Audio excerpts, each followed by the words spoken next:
할렐루야. 하나님께서 이 아침에도 우리에게 크신 은혜로 함께 하시고요, 삶의 길을 여러 번 잃어버린 우리에게 다시 길을 보여주시고 용기를 주실 줄로 믿습니다. 제 이전 설교에서 여러 번 반복돼서 나온 주제가 몇 가지가 있는데 그 중에 하나가 이겁니다. 신자는 인생의 노정에 반드시 하나님을 만나야 진짜 믿음이 생긴다는 겁니다. 기억나시죠? 이 이야기는 아마도 신자가 생의 노정을 마치는 마지막 순간까지 계속해서 빈번하게 들어도 부족함이 없는 너무나 소중한 인생의 명제입니다. 신자는 인생의 노정에 하나님을 반드시 깊이 만나야, 하나님을 지속적으로 온전하게 만나야 온전한 믿음, 진짜 믿음을 경험할 수가 있습니다. 제 이전 설교에서 여러분 들으신 내용이지만 한번 연상시켜서 떠올렸으면 좋겠습니다.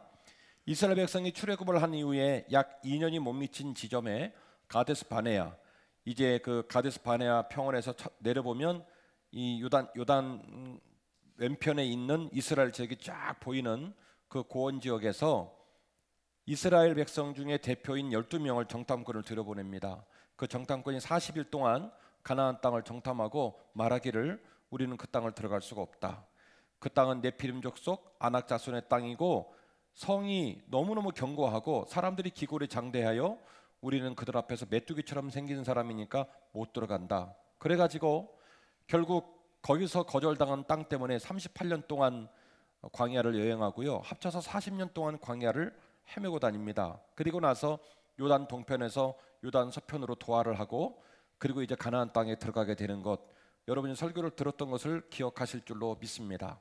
그런데요, 놀라운 사실은 38년 전에 가데스 바네에서 봤던 가나안 땅과 38년 후 합쳐서 40년 후에 보았던 가나안 땅의 형편과 처지가 조금도 바뀐 게 없었다는 겁니다. 그 땅의 주인들, 그 땅의 주인들의 용맹함, 그들의 철기 문화, 그들의 성의 견고함, 이 모든 것들이 조금도 변하지 않았는데 40년이 지난 후 그 땅을 들어갔던 이스라엘 백성들은요, 거침없이 뚫고 들어갑니다. 그래서 가나안 땅의 정복자가 되거든요. 그러면 우리는 여기서 굉장히 궁금한 의문점을 가져요. 환경이 변화되지 않았고 대상이 변화되지 않았는데 어떻게 이스라엘 백성들은 그렇게 일각에 거침없이 그 땅에 들어가서 가나안 땅의 정복자의 주인이 될 수 있었을까? 결국 누가 바뀐 겁니까? 환경이 바뀐 것도 아니고 대상이 바뀐 것도 아니고 누가 바뀐 거냐면 그 역사의 부름 앞에 부름받은 본인들이 바뀐 거예요. 그 바뀐 것은 두 가지 정도로 분석을 할 수가 있습니다. 첫 번째는 이들이 광야에서 40년 동안 믿음의 길로 연단을 받으면서 믿음이 강해지고 깊어졌다는 거예요. 이거는 신학자가 아니어도 얼마든지 추론이 가능한 얘기입니다. 40년 동안 광야를 헤매면서 그분의 말씀과 그분의 은혜와 기도의 영성으로 말미암아 하나님을 깊이 알게 되어진 믿음이 강해지고 믿음이 깊어졌다라고 하는 첫 번째 요소를 생각할 수가 있겠고요. 두 번째 요소는 이들이 그 견고한 성 앞에서도 쫄지 않고 자신들의 길을 갈 수 있었던 어떤 동력은, 어떤 에너지가 그들에게 장착됐다는 거예요. 이전에 없었던, 이전에 본인들이 갖고 있지 않았던 무엇인가 강력한 에너지가 그들에게 장착이 딱 되고 나니까 그 장착이 동력이 되어서 그들로 하여금 거침이 없이 그들의 사명의 길을 걸을 수 있었던 동력원이 되었다라고 하는 내용이죠. 그게 바로 뭐냐면 요단강 도하 사건입니다. 우리가 알고 있는 것처럼 여호수아와 그 백성들이 요단강을 건너갈 때는 홍수가 범람하던 시절이어가지고 어렵게 이 강을 하나님이 갈라주셔서 요단강을 건넙니다. 말씀드린 대로 당시 요단강은 범람을 하고 있던지라 이제 넘어가고 나니까 이제는 퇴로가 막힌 거예요. 뒤로 갈 수도 없습니다. 그리고 앞에는 난공불락의 성 여리고성이 있는 거예요. 그 성이 바로 눈앞에 있습니다. 뒤로는 퇴로가 막혔습니다. 그런데 여호수아서 5장에 있는 말씀을 보면 하나님이 이들에게 뜬금없는 명령을 내립니다. 모두에게 할례를 베풀라. 너희들 광야를 여행하는 기간 동안에 난지 8일 만에 할례를 받아야 되는데 할례 못 받았잖냐? 할례해. 고대 사회 남자의 역할은 아내를 지키고 자식을 지키고 자기 가문을 지키는 게 남자의 사명인데 모든 남자에게 일제히 할례를 행하라는 거예요. 여러분, 남의 얘기가 놀라지도 않죠? 요단강 건너기 전이라면 이해라도 돼요. 요단강을 건너게 해서 뒤에는 건풀은 물이 흘러가죠. 앞에는 여리고성이 있죠. 어쩌자는 거예요? 할례를 하라는 거예요. 여호수아는 이 명령 앞에 두말하지 않고 온 남성한테 할례를 행합니다. 그래서 여호수아서 5장 8절 말씀 보면 또 그 모든 백성에게 할례를 행하기를 마침에 백성이 진중 각 처소에 머물며 낫기를 기다렸다. 집 밖에 나오지도 못하고 다 처박혀가지고요, 꼼짝달싹을 못하고 있었다는 거예요. 하나님은 왜 이들에게 이런 말도 안 되는 이 명령을 계속 내리실까? 백성을 살리려고 마음을 먹었다면 전술 및 전략과 뛰어난 리더십으로 적군의 규모를 파악하고 그 적군을 무너뜨릴 수 있는 전술과 전략을 내도 될까 말까 하는 상황에 그들에게 할례를 베풀어서 전투력을 망실시키라는 거예요. 할례를 베풀어서 완전히 전투력은 끝나버렸습니다. 집집마다 들어가서 나오지 않고 낫기만을 기다리고 있는 중입니다. 그리고 이제 6장으로 넘어가면 여호수아 6장 1절에서 5절 말씀을 통하여 하나님이 여호수아에게 말씀하십니다. 여호수아야, 법궤를 앞세우고 네 모든 백성을 이끌고 여리고성 앞으로 가라. 그리고 입 열지 마, 말하지 마, 외치지 마. 입 딱 다물고 그 성을 돌아. 6바퀴를 돌고 7바퀴 돌 때는 7바퀴를 그날만 7바퀴를 돌고, 그리고 내가 외치라 할 때 외쳐. 그러면 내가 그 성을 너희에게 줄 거야. 이런 뜬금없는 명령을 여호수아에게 내립니다. 여호수아서 6장 10절 말씀을 낭독해 드릴게요. 여호수아가 백성에게 명령하여 이르되 너희는 외치지 말며 너희 음성을 들리게 하지 말며 너희 입에서 아무 말도 내지 말라. 그리하다가 내가 너에게 명령하여 외치라는 날에 외칠지니라. 누가 한 얘기냐면 여호수아가 하나님이 그에게 시킨 대로 백성에게 말한 거예요. 뭐라고 말합니까? 너희는 외치지 마라. 너희는 음성을 들리게 하지 마라. 너희는 말도 하지 말라. 입 꽉 다물고 조용히 주 여호와 하나님이 하신 대로 하라는 거예요. 위에는 투석기가 있습니다. 끓는 기름을 끓이고 있습니다. 활을 쏠 수 있습니다. 창을 던질 수 있습니다. 난공불락의 성입니다. 도망을 가든지 그 성을 무너뜨리려면 납득될 수 있는 어떤 조치가 필요하지 않겠습니까? 근데 하나님 말하는 거예요. 외치지 마. 네 음성 들리게 하지 마. 그 입 다물어. 조용해. 그리고 그 성을 돌라는 거예요. 이쯤 되면 여러분, 이 앞뒤의 이야기들이 하나님의 강력한 의도 속에서 이루어지는 하나의 작품 같은 흐름이라는 걸 눈치를 채셔야 돼요. 하나님이 왜 이런 방식으로 여리고성을 무너뜨려야 했을까? 사실은 가나안 성에는 여리고성과 진비 없는 수많은 성벽들이 세워져 있고 성들이 세워져 있고 그들은 네피림 족속이며 아낙 자손이며 만만한 땅은 한 땅도 없었습니다. 여러분이 아시는 바와 같이 이 사건을 이유로 이스라엘 백성은요, 거침없이 가나안 땅을 들어가요. 각 지파별로 흩어져 가지고 자기에게 배송된 땅들을 차지하는데 거침이 없습니다. 어떻게 이들이 좌로나 우로나 치우치지 않고 강력하게 그들의 사명만을 바라보며 믿음으로 나아갈 수 있었을까? 첫 번째는 광야 생활 동안에 믿음이 연단을 받고 훈련을 받아서 믿음이 세지고 믿음이 깊어진 건 맞지만, 두 번째에 이 모든 것들을 정리하는 최종적인 중요한 동력관을 장착받는 사건이 있었는데 그게 바로 여리고성 사건이었어요. 여리고성을 통하여 하나님은 그 백성에게 누구를 드러내셨냐면 하나님을 드러내셨어요. 들어서 하는 하나님, 배워서 하는 하나님, 문자 속에 있는 하나님이 아니라 하나님은 지금 당장에 너희 눈앞에서 너희와 함께 일하시고 너희들의 눈물을 닦고 너희들에게 소망을 이루시는 하나님이라는 걸 입증하셨어요. 이른바 신의 현현, 스스로 당신을 드러내신 거예요. 그래서 이 사실을 완벽하게 보여주기 위하여 너희는 외치지 마라. 너희는 너희 음성을 들리게 하지 마라. 너희들은 말하지 마라. 너희들은 내가 하는 모든 일을 두 눈으로 보고 귀로 듣고 몸으로 체험하라. 나는 너희의 살아계신 하나님이시니라. 할렐루야. 신자는 그러므로 신앙의 노정에, 인생의 노정에 반드시 하나님을 만나야, 진짜 믿음이 생기는 겁니다. 신자의 삶에는 반드시 끊임없는 하나님과의 만남의 사건이 필요하고요, 끊임없는 하나님의 나타나심을 보는 간증의 사건이 필요해요. 이 간증이 저와 여러분에게 있기를 주의 이름으로 축원합니다. 그래서 말씀드립니다. 주님은 우리의 삶에서 실존하시는 믿음의 대상이신 줄로 믿습니다. 우리 주님은 우리의 삶의 노정에 실존하시는 믿음의 대상인 줄로 믿습니다.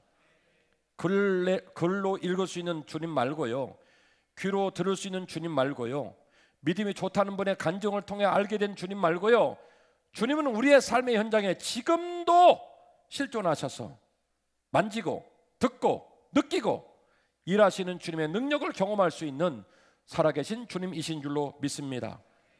오늘 본문이 기록될 당시에 이 고대 근동 지역에는 이런 종교적인 문제가 있었어요.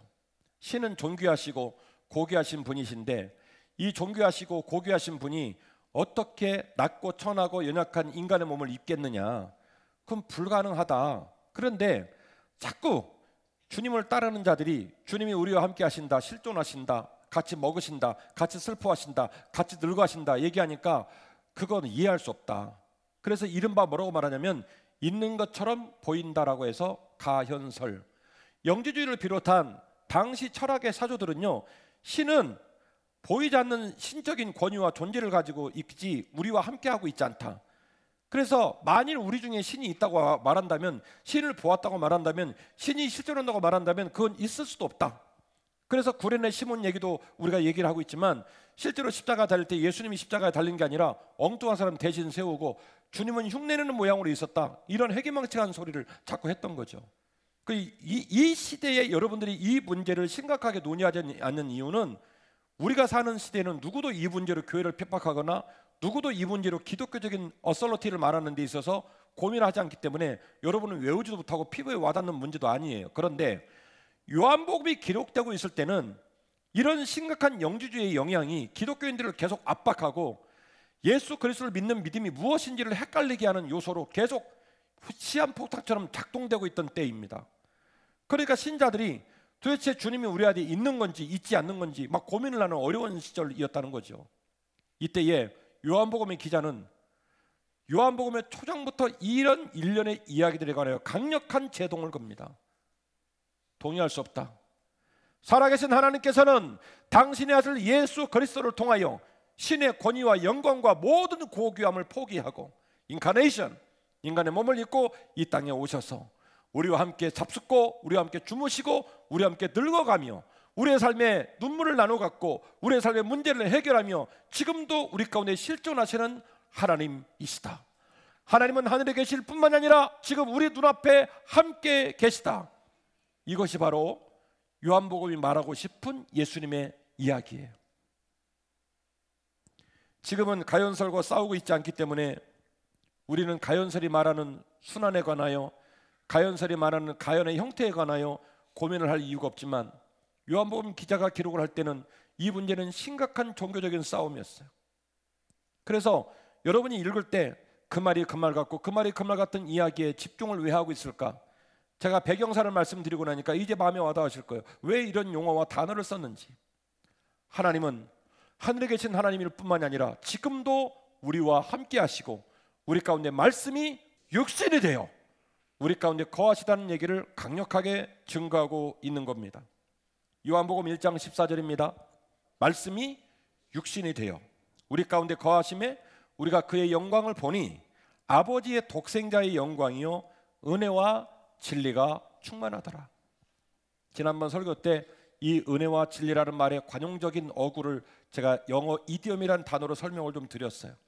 이디엄, A라는 단어와 B라는 단어가 뜻을 갖고 있는데 이 두 단어가 짝을 이루면 A라는 단어와 B라는 단어 이상의 아주 강력한 의미를 갖게 될 때 이것을 소위 말하는 이디엄이라고 얘기를 해요. 바늘과 실처럼. 은혜와 진리라는 용어는 구약에 이런 용어로 여러 번 사용된 바가 있습니다. 매우 중요한 얘기인데 이 은혜와 진리의 완벽한 형태의 복, 완벽한 형태의 영광을 오늘 짧은 본문에 계속해서 반복하여 용례로 사용을 하고 있습니다.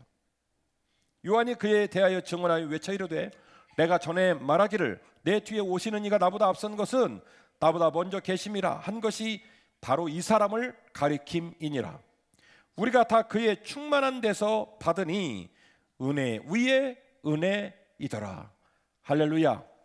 여기서 말하는 은혜 위에 은혜이더라는 말은 말씀이 더 이상 책 속에 거하지 않고, 말씀이 더 이상 하늘에 알 수 없는 공간에 거하지 않고, 말씀이 육신이 되어 우리 가운데 함께 하심으로 말미암아 가연설, 말도 안 되는 소리고, 실제로 하나님은 그의 영광의 모든 걸 내려놓으시고 이 땅에 오셔서 우리가 똑같은 몸을 입으시고 우리의 눈물을 닦으며 우리의 삶의 고난을 함께 짊어지시는, 우리 가운데 함께 하시는 영광의 주님이시다. 이 사실을 요한복음 기자는 말하고 있는 겁니다. 결론입니다. 그러므로 주님은 우리 가운데 실존하시고 만남은 우리 믿음을 점점점 살아나게 할 줄로 믿습니다. 이 명제는 머릿속에 기억하셔야 돼요. 대표기도 하실 때도 인용하시고, 자녀에게 양육할 때도 인용하시고, 항상 인용하셔야 돼요. 문장을 그냥 외우려고 하지 말고 이 문장에 담겨져 있는 의미를 기억하면 안 외워도 기억이 나요. 주님은 실존하시고 만남은 우리 믿음을 살아나게 한다. 우리가 마음껏 믿음을 갖고 있지만 믿음이 병들 때도 있고, 믿음이 연약할 때도 있고, 믿음이 점점 빠질 때도 있고, 그 믿음이 힘을 발휘하지 못할 때가 있단 말이에요. 그런데 하나님께서 우리를 만나 주실 때마다 인카네이션 하셔서 실존하셔서 우리 가운데 하나님을 보여주실 때마다 잠자는 믿음이 살아나고 연약한 믿음이 강해지고, 그 믿음이 점점점 성숙하고 강한 믿음으로 변모되어져 가더라는 거예요. 그래서 만남은 믿음을 강하게 하고, 예수님은 우리에게 어떻게 하신다고요? 항상 실존하신다. 책 속에 갇혀 있지 않습니다. 하늘에 알 수 없는 공간에서 우리를 구경하고 있지 않습니다. 주님은 우리 가운데 실존하신 줄로 믿습니다. 경상도 할머니 세 사람이 팔을 손질하면서 대화를 나누는 거예요. 경상도 할머니가, 어이, 예수가 죽었단다. 그래? 와 죽었다 카드노? 못에 찔러 죽었다 안 카나? 아이고, 머리 풀어치고 다닐 때 내가 다 알아봤다.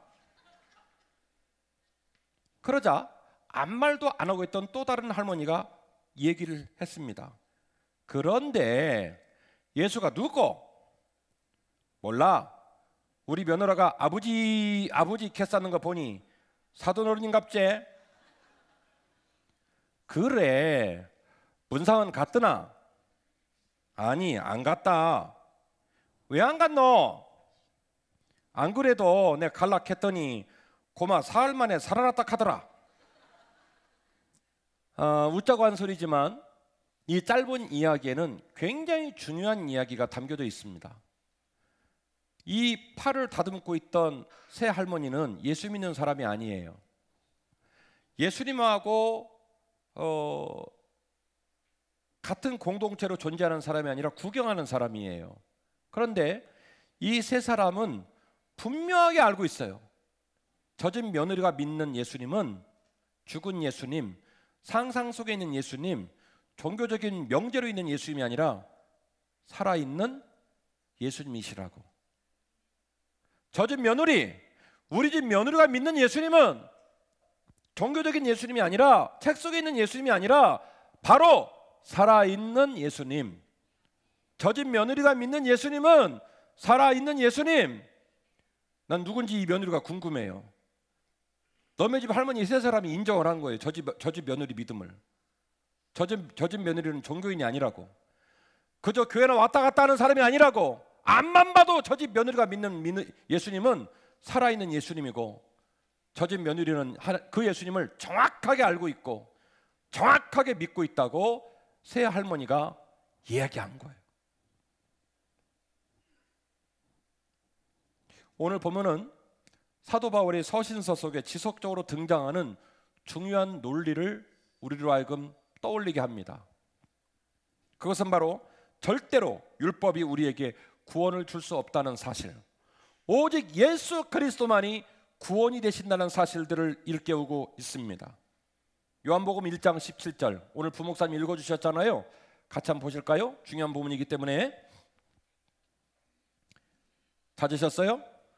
율법은 모세로 말미암아 주어진 것이요, 은혜와 진리는 예수 그리스도로 말미암아 온 것이니라. 은혜와 진리라고 하는 이 짝을 이룬 본문의 말씀이 또 등장을 하죠. 가장 고귀하고 가장 아름다운 완벽한 형태의 선물, 이 은혜와 진리가 누구로부터 오는 거냐면 예수 그리스도로부터 온다는 거예요. 율법은 죄를 깨닫게 할 뿐 그 죄를 극복할 능력이 율법에는 없다는 거예요. 오직 완전한 은혜와 진리가 주님이시고 하나님이 나타내신 증거도 역시 주님이시라는 사실입니다. 로마서 3장 20절 말씀입니다. 그러므로 율법의 행위로 그의 앞에 의롭다 하심을 얻을 육체가 없나니 율법으로는 죄를 깨달을 뿐이니라. 모든 사람이 죄를 범하였음에 하나님의 영광에 이르지 못하였더니 그리스도 예수 안에 있는 속량으로 말미암아 하나님의 은혜로 값없이 의롭다 하심을 얻는 자 되었느니라. 할렐루야. 인간은 참 교만하고 잘난 척 많이 합니다. 정치가, 과학이, 의학이, 첨단 문명이 우리 모두에게 비전을 주고 인류에게 비전을 줄 거라고 말하고 있지만 우리가 마음으로 말하지 않고 있지만 느끼는 건 뭐냐면 점점 지구가 망가져가고 있구나. 인류가 점점 끝을 향해 달려가고 있구나. 여러분 느끼고 있지 않습니까? 종교 지도자라 드리는 말씀이 아니에요.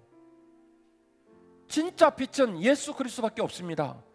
진짜 생명은 예수 그리스도밖에 없습니다. 진짜 우리의 삶의 문제를 치유하실 실존하시는 에너지는 인간의 과학이 아닙니다. 인간의 의학이 아닙니다. 예수 그리스도이십니다. 인류의 소망도 예수 그리스도. 우리의 삶에 코앞에 닥친 우리의 눈물을 닦아주실 분도 실존하시는 주님 말고는 없습니다. 예수님은 지금도 우리와 함께 실존하시고 하나님은 예수님을 통해 여전히 하나님을 나타내십니다. 요한복음은 빛 대신 예수님을 소개하고 정의한 후에 빈번한 사건으로 예수님의 표적을 증거합니다. 이제 2장을 넘어가시면 요한복음 기술의 특징이 나오는데 예수님 표적을 굉장히 비교적 자세하게 여러 번 언급을 합니다. 그 이유는 뭘까요? 말씀이 육신이 됐다라고 하는 이 1장에 내오는 이 태제를 실제로 그것이 우리의 삶 가운데 경험되는 간증이라는 사실을 요한복음에서 계속 기록을 해나가는 거예요. 울고 있는 자, 깨진 자, 상한 자, 문제 앞에 선 자의 그 문제를 풀어주시는 분이 누구라고요? 예수 그리스도.